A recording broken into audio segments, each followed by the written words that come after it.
Hello everyone, welcome to sweet memories. Upcoming రివ్యూలోకి వెళ్ళిపోదాం.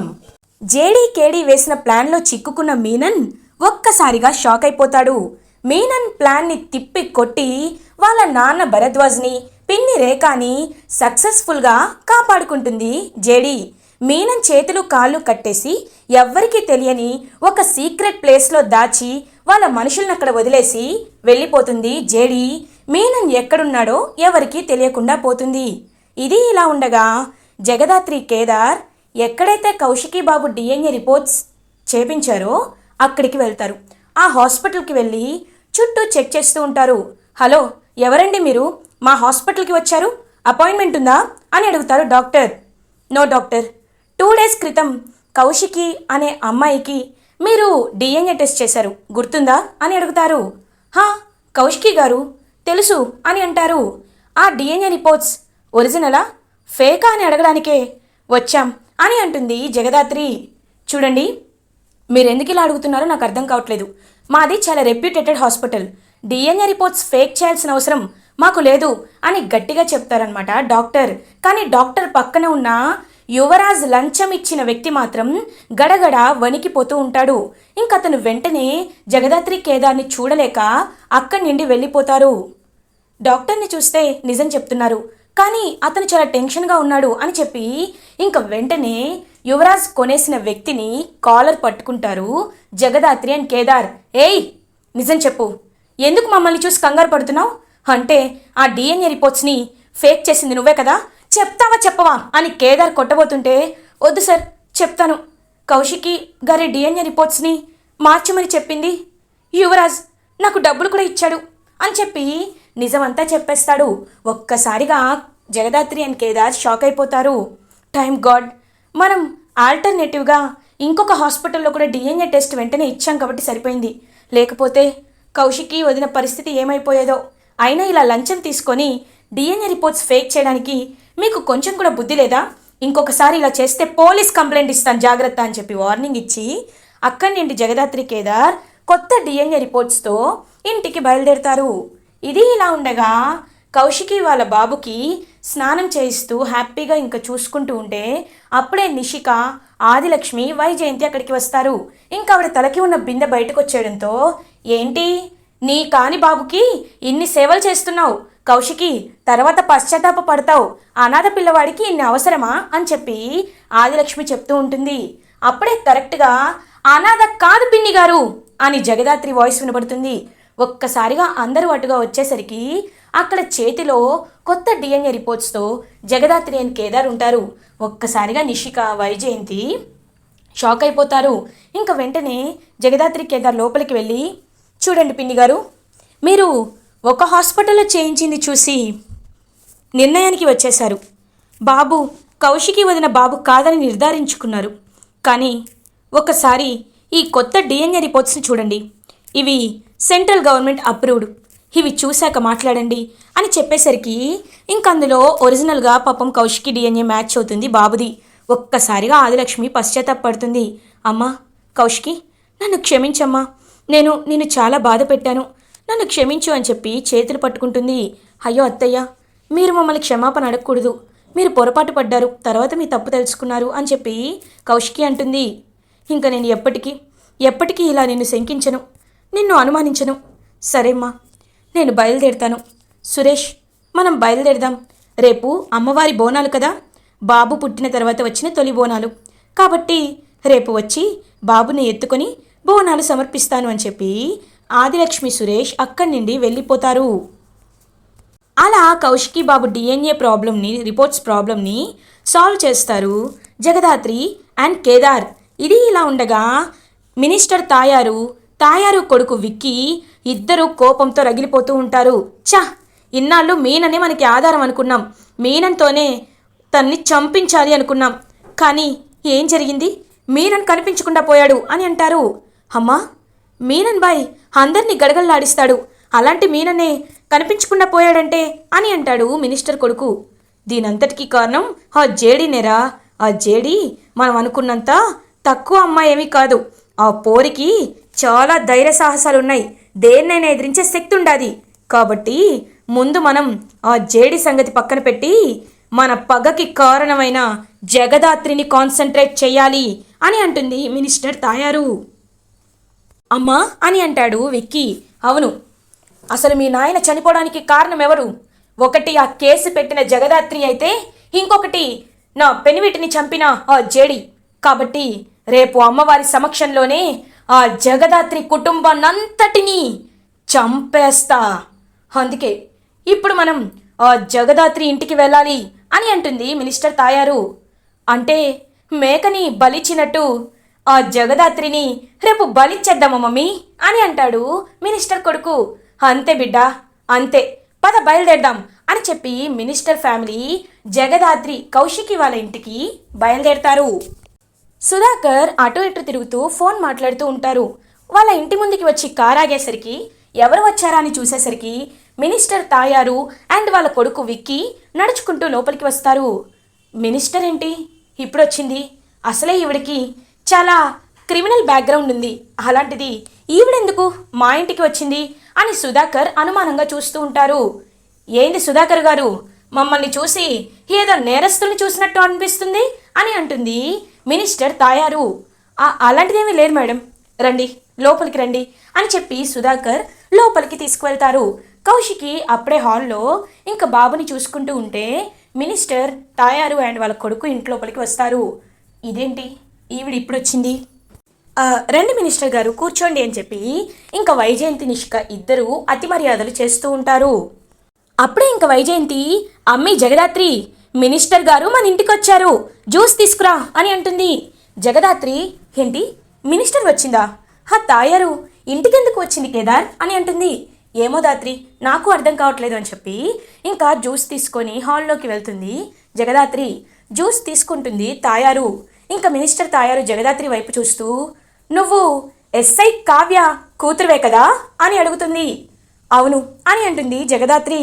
అంటే అంటే నువ్వే కదా మా నాన్న మీద కేసు పెట్టింది, పరోక్షంగా మా నాన్న చనిపోవడానికి కారణం నువ్వే కదా అని చెప్పి చాలా యాంగ్జైటీగా ఫీల్ అవుతూ ఉంటాడు మినిస్టర్ కొడుకు. ఇంకా కోపంగా చూస్తూ ఉంటుంది జగదాత్రి. మీలాంటి వాళ్ళని చంపేసిన పాపం లేదు అని అంటాడు మినిస్టర్ కొడుకు. వెంటనే కేదార్, మేడం మీ కొడుక్కి పిచ్చి ముదిరినట్టుంది, ఒకసారి హాస్పిటల్లో చూపించండి, ఎర్రగడ్డ హాస్పిటల్కి తీసుకువెళ్తే సెట్ అవుతాడేమో అని అంటాడు కేదార్. నన్నే అంత మాట అంటావరా అని చెప్పి కేదార్ని కొట్టడానికి పైకి లేచి వెళ్ళబోతుంటే ఒక్కటిస్తుంది ఇంకా కరెక్ట్గా జగదాత్రి విక్కీకి. ఒక్కసారిగా మినిస్టర్ కొడుకు వెళ్ళి అలా ఎగిరి పడతాడు. కోపంగా చూస్తూ ఉంటుంది జగదాత్రి. జగదాత్రి పంచ్ పవర్ చూసి అందరూ ఒక్కసారిగా స్టన్ అయిపోతారు. ఇంకా కౌశికి, వైజయంతి, నిషిక, మినిస్టర్ తాయారు, సుధాకర్ అందరూ జగదాత్రి వైపు చూసి ఒక్కసారిగా షాక్ అయిపోతారు. ఇంకా వెంటనే విక్కీకి ఒకప్పుడు జ్యూస్ తీసుకొని జేడీ దగ్గరికి వెళ్ళినప్పుడు ఎలా అయితే దెబ్బ తగిలిందో సేమ్ అలానే అనిపిస్తుంది. సేమ్ దెబ్బ అని అంటాడు మినిస్టర్ కొడుకు. విక్కీ ఏమైంది విక్కీ అని అడుగుతారు. అమ్మా సేమ్ అని అంటూ ఉంటాడు విక్కీ. మీ అబ్బాయికి మా ఆయన చెప్పినట్టు నిజంగా పిచ్చి పరాకాష్ఠకి వెళ్ళింది, అందుకే వాడిలో వాడే మాట్లాడుకుంటున్నారు అని కోపంగా చెప్తుంది జగదాత్రి. ఇంకా కౌశికి, సరే ఈ విషయాన్ని వదిలేయండి మినిస్టర్ గారు, ఇంతకీ మా ఇంటికి మీరు ఎందుకు వచ్చారు? కౌశికి గారు, రేపు మహాంకాళి బోనాలు కదా, అందుకే నా తరపున నేను హోమ్ మినిస్టర్ అయినందుకు అందరికీ పెద్ద పార్టీ ఇస్తున్నాను, బోనాలని చాలా ఘనంగా జరుపుతున్నాను. మీరు సమాజంలో పేరు ప్రఖ్యాతలు ఉన్నవాళ్ళు, ఒక న్యూస్ ఛానల్కి చైర్మన్ మీరు, అందుకే మిమ్మల్ని కూడా పిలుస్తున్నాను. సకుటుంబ వారిగా ఖచ్చితంగా అందరూ రావాలి, సరేనా అని అంటుంది మినిస్టర్ తాయారు. జగదాత్రి, కేదార్ అనుమానంగా మినిస్టర్ తాయారు వైపు చూస్తూ ఉంటారు. ఓకే మేం వస్తాం అని అంటుంది కౌశికి. జగదాత్రి, కేదార్ కాస్త అతిథులు వచ్చినప్పుడు మర్యాదగా ఉండడం నేర్చుకోండి అని అంటుంది మినిస్టర్ తాయారు. పరాయి వాళ్ళ ఇంటికి అతిథిగా వచ్చినప్పుడు సంస్కారమైన మాటలు మాట్లాడాలి, కానీ ఎదుటి వారిపై చేయి చేసుకుంటాం, ఏది పడితే అది వాగుతామని అనుకుంటే దెబ్బ ఇలాగే ఉంటుంది, అది మీరు గుర్తుపెట్టుకోండి. హోమ్ మినిస్టర్ గారు అని మర్యాదగా చెప్తుంది జగదాత్రి. ఇంకా ఏమీ అనలేక అక్కడి నుండి వెళ్ళిపోతుంది మినిస్టర్ తాయారు అండ్ వాళ్ళ కొడుకు. అమ్మా, ఖచ్చితంగా నాకెందుకో డౌట్ వస్తుంది. ఆ జేడి ఎలా అయితే నన్ను కొట్టిందో ఈ జగదాత్రి కూడా అలాగే నన్ను కొట్టింది అని అంటారు. అవునా, ఇదేదో ఆలోచించాల్సిన విషయమే. అయినా రేపు మనకి ఎలాగో బందోబస్తు ఇవ్వడానికి ఆ జేడి కేడీలు వస్తారు. ఈ జగదాత్రి కేదార్లు కూడా రేపు బోనాలకి వస్తారు. కాబట్టి అందరినీ కలిపి ఒకేసారి లేపేద్దాం అని మినిస్టర్ తాయారు అంటుంది. ఇది ఇలా ఉండగా ఈవినింగ్ అవుతుంది. కౌశికి పట్టు చీరలని నగలని అన్నిటినీ హాల్లోకి తీసుకువస్తారు. జగదాత్రి, కేదార్ అందరూ రండి అని పిలుస్తూ ఉంటారు. ఇంక వెంటనే జగదాత్రి, కేదార్, యువరాజ్, నిషిక, వైజయంతి, సుధాకర్ అందరూ హాల్లోకి వస్తారు. నిషిక, యువరాజ్ ఆ నగల వైపు చూస్తూ ఉంటుంది. నిషిక అప్పుడే కరెక్ట్గా కౌశికి, జగదాత్రి రేపు పండుగ కదా, బోనాలు కదా, కాబట్టి ఈ పట్టు చీరని నీకు గిఫ్ట్గా ఇవ్వాలని ఎప్పటి నుండో అనుకుంటున్నాను. కానీ సిచ్యువేషన్ రాలేదు, ఇప్పుడు వచ్చింది. రేపు నువ్వు ఈ చీరే కట్టుకోవాలి, సరేనా అని చెప్పి ఇంకా పట్టు చీరని నగలని ఇస్తారు కౌశికి. అప్పుడే వైజయంతి జలస్తో, చూసావా చూసావా బో ఏం మాట్లాడుతుందో. ముందు వీళ్ళకి వెనకొచ్చిన కేదారు జగదాత్రి ఎక్కువైపోయి ఉన్నారు. చిన్నప్పటి నుండి ఇంట్లో పెరిగిన ఈ ఇంటి వారసుడైన యువరాజు మీద అసలు ప్రేమే లేదు కౌశికి అని అంటుంది కావాలనే వైజయంతి. వైజయంతి, ఎందుకు ఎందుకు ఏది పూర్తిగా వినకుండా అంత నీచంగా అపార్థం చేసుకుంటావు? చూడు, ఒకటి చెప్తున్నాను, మా కూతురు కౌశికి ఎప్పుడు ఏం చేయాలో బాగా తెలుసు. ఏమ్మా కౌశికి అని అంటారు. సరిగ్గా చెప్పారు బాబాయ్. ముందు పెద్ద తమ్ముడు కాబట్టి కేదార్కి ఇచ్చాను. ఇప్పుడు యువరాజ్కి, నిషికకి ఇవ్వాలని చెప్పబోతుంటే పిన్ని ఇలా అన్నారు. యువరాజ్, నిషిక, ఇదిగోండి మీకోసం పట్టుబట్టలు, ఈ నగలని ఇచ్చాను అని చెప్పి నగలని, చీరని ఇస్తారనమాట, పట్టు పంచని కౌశికి. ఇంక వాటిని చూస్తూ నిషిక చాలా మురిసిపోతూ ఉంటుంది.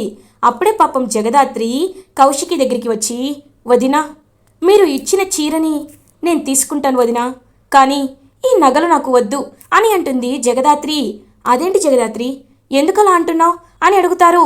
లేదు వదినా, మేము ఇంట్లో కోరుకున్నది వారసత్వ గుర్తింపు మాత్రమే, కానీ వారసత్వంగా వచ్చిన ఆస్తులు కాదు. అవి మాకు, కేదార్కి అవసరం లేదు. అందుకే ఈ నగలని కూడా నిషికే ఇచ్చేయండి వదినా అని అంటుంది జగదాత్రి. పాపం జగదాత్రిని హక్ చేసుకుంటుంది కౌశికి. జగదాత్రి, నిజంగా ఒక స్వచ్ఛమైన మనిషిగా నువ్వు ఎలా ఉండగలుగుతున్నావు?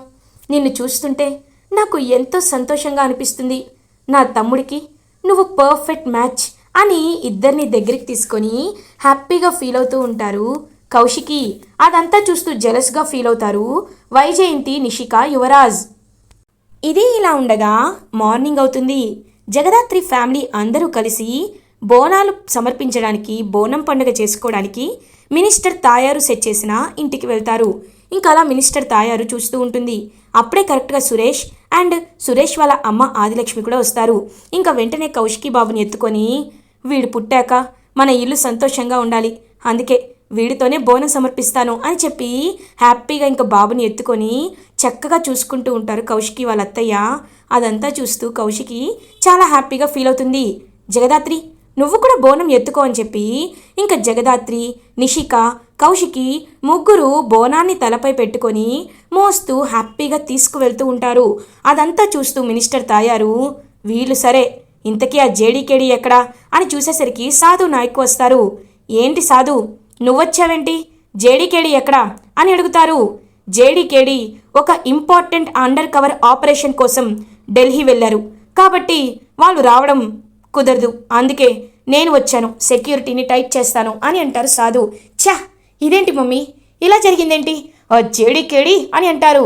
రేయ్, వాళ్ళ గురించి తర్వాత ఆలోచిద్దాం, ముందు మనం చెప్పిన ఇన్ఫార్మర్ రెడీగా ఉన్నాడు కదా అని అంటారు. రెడీగా ఉన్నాడు మేడం అని చెప్తారు. ఇంకా అప్పుడే కరెక్ట్గా పోతురాజు గెటప్లో ఉన్న వాళ్ళు విలన్స్ తయారవుతారనమాట. ఒక్కొక్కరు మినిస్టర్ తాయారు సెట్ చేసిన వాళ్ళే పోతురాజు వేషం వేసుకొని ఇంకా చేతిలో కత్తి పట్టుకొని ఖచ్చితంగా జగదాత్రి, కేదార్ ఫ్యామిలీని చంపేయడానికే వస్తూ ఉంటారు. ఇటువైపు కౌశికి, జగదాత్రి, నిషిక బోనంతో అలా గుడి వరకు నడుచుకుంటూ వెళ్తూ ఉంటారు. కరెక్ట్గా బోనాన్ని అమ్మవారికి సమర్పిస్తారు కౌశికి, జగదాత్రి, నిషిక. ఇంకా అలా కరెక్ట్గా వెనక్కి తిరిగి చూసేసరికి పోతురాజు వేషంలో ఉన్నవాడు కత్తి పట్టుకొని పొడవబోతూ ఉంటే ఒక చెయ్యి అడ్డుకుంటుంది. ఆ చెయ్యి జగదాత్రిది. ఒక్కసారిగా జగదాత్రిని చూసి షాక్ అయిపోతాడనమాట ఆ పోతురాజు గెటప్లో ఉన్న రౌడీ. ఇంకా వెంటనే వాడి చెయ్యి విరిచేసి ఒక్కటి కొడుతుంది జగదాత్రి. ఒక్కసారిగా ఎగిరి అక్కడ పడతాడు ఆ రౌడీ. ఇంకా 2-3 రౌడీలు వస్తూ ఉంటే కేదార్ ఒకవైపు, జగదాత్రి ఒకవైపు ఆ రౌడీలందరినీ కొట్టి కొట్టి ఫినిష్ చేస్తూ ఉంటారు. వైజయంతి, యువరాజ్, నిషిక మాత్రం ఒక ప్లేస్లో వెళ్ళి దాక్కుంటారు. కౌశికిని సురేష్, కౌశికి రా వెళ్దామని చెప్పి పక్కకు తీసుకెళ్తారు. మీరు వెళ్ళండి వదినా, నేను చూసుకుంటానని చెప్పి ఇంకా కౌశికిని పక్కకి పంపించేసి రౌడీలందరినీ తాయారు కళ్ళ ముందే ఫినిష్ చేస్తుంది జగదాత్రి కేదార్తో కలిసి. ఇంకా వాళ్ళందరూ అలా కొట్టడం చూసి ఒక్కసారిగా మినిస్టర్ తాయారు షాక్ అయిపోతుంది. ఇంకా వీళ్ళు ఏంటి ఇంత ఘోరంగా ఉన్నారని చెప్పి చాలా ఆలోచనలో పడుతుంది. అప్పుడే జగదాత్రి మినిస్టర్ దగ్గరికి వచ్చి, ఏంటి మినిస్టర్ గారు, మీరు ఘనంగా ఏర్పాట్లు చేశామన్నారు, అవి ఇవేనా అని అడుగుతుంది జగదాత్రి. ఇంకా తలదించుకుంటుంది మినిస్టర్ తాయారు. చూడండి మినిస్టర్ గారు, మమ్మల్ని ప్రాణాలు తీయాలి, చంపాలి అని అనుకుంటే అది మీరు కాదు కదా, మీ ముత్తాతలు దిగి వచ్చినా అలాంటిది ఎప్పుడు జరగదు. ఎందుకంటే నాలో ప్రవహిస్తుంది నీతి నిజాయితీకి పేరైన ఇన్స్పెక్టర్ కావ్య రక్తం. అలాంటప్పుడు ఆవిడికి ఉన్న పౌరుషమే నాకు ఉంటుంది. చావరైనా చేస్తాను కానీ అవినీతి పాల్పడను, నీలాంటి వాళ్ళని అస్సలు వదిలిపెట్టను. దేవుడు మీకు తగిన శిక్ష వేసే రోజు వచ్చేస్తుంది తాయారు. ఆ లోపు ఇలాంటి ప్రయత్నాలు ఎన్ని చేసినా అవి బూడిదలో పోసిన పన్నీరే, ఇప్పటికైనా గుర్తుపెట్టుకో అని స్ట్రాంగ్గా జగదాత్రి కేదార్ వార్నింగ్ ఇచ్చి అక్కడి నుండి వెళ్ళిపోతారు. ఒక్కసారిగా షాక్లో ఉండిపోతుంది మినిస్టర్ తాయారు. అలా జగదాత్రి కేదార్ తన ఫ్యామిలీని కాపాడుకొని బోనాన్ని సక్సెస్ఫుల్గా సమర్పించి ఇంటికి వెళ్ళిపోతారు. ఇలా ఎపిసోడ్ ఎండ్ అవుతుంది. ఫర్దర్ ఎపిసోడ్ రివ్యూస్ ముందుగా మీకు కావాలి అనుకుంటే మా ఛానల్ని సబ్స్క్రైబ్ చేసుకోండి. Thanks for watching.